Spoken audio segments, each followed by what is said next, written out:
Thank you. My name is Minty Reiser from the United Nations Association of the National Capital Area. What has not been brought up is the role of women in Turkey as it evolves. And we heard a lot about the challenges of the headscarf and the standoffs, and many secular women's organizations are quite concerned about the direction of the government. And I wonder if people would comment on that, how they see the election impacting on women's public roles and their future in Turkey. Carol Migdalovitz touched upon that. Maybe you'd like to comment. Well, simply I could repeat. There were more women elected to Parliament than ever before. I think there's going to be 78 women in Parliament.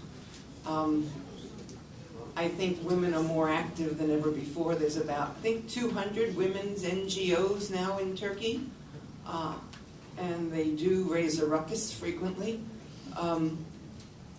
My concern that I voiced in my presentation was the AKP's and particularly the Prime Minister's view of the role of women in society. Women are a major presence in the business and educational communities. They have been diminishing over the past 8 years in the bureaucracies. The numbers are down. I think Turkish women are extraordinarily energetic and vibrant and have long played a major role in Turkey. And one would hope that they would continue to do so. And I would hope that the women in Parliament organize in some way to push the issues for themselves, and that the issue is not just one that's raised in Brussels and from Washington and continues to be raised by the women themselves in Turkey. And I have every reason to believe that it will be. I want to add maybe one. I think it is quite important to correctly interpret the evolution of the situation of women in Turkey in the last decade or in the last 2 decades, perhaps, because it is several dimensions. It is not a single dimensional issue. On some dimensions, in fact, the situation of women might have improved. There have been certain legislative changes, for example, in the last decade that has expanded opportunities and legal rights for women.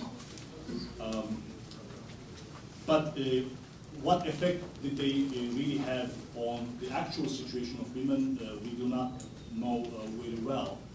We have some figures that, for example, the number of battered women or subject to domestic violence has really increased in Turkey a lot. But as we know from such figures, we do not know whether this is an increase in the number of reported cases of domestic violence or actual violence. But what seems to be perhaps worrisome for women in Turkey is related to an important social change in Turkey. On the one hand, with the economic growth and urbanization, Turkey is a very dynamic society. Women become more visible. It's a changing society. But at the same time, one thing that we know quite well from research is, since the 1980s, and this is a trend that has continued in the 2000s during the rule of the Just and Development Party as well, the center of the Turkish society has become more religious, more conservative, and more nationalist. In other words, it has shifted to the right. More people in Turkey define themselves as conservative, as religious, as on the right. Now, what would be the consequences of this change on the role of the women in society, as well as in politics and at home? And this is something that we need to think, I think, harder about. And many of the problems that we observe and discuss, I think, probably are related to this. Yeah.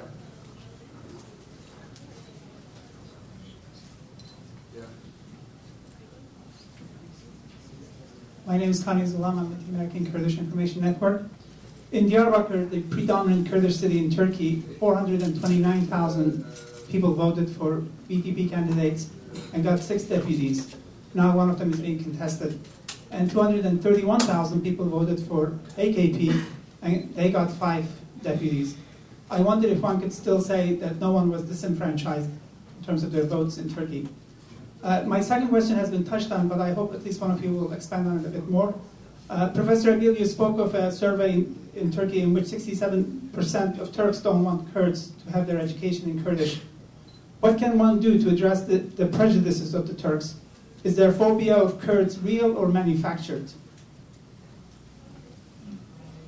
Well, let me start with the last question. My colleague said it requires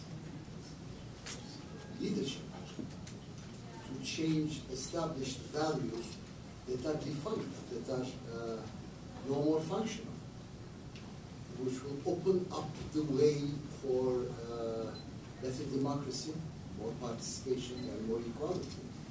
And that, so far, has been demonstrated partly by the AKP leadership, but that very leadership has limitations. You know, it doesn't go further than that. And that's why the so-called democratic or the Turkish opening has come to a point where it doesn't advance anymore. So if someone or a leadership that is courageous enough comes up and says that for the future of Turkey, for lasting internal peace, these are necessary, otherwise we will suffer collectively. Others may follow, as it has happened before.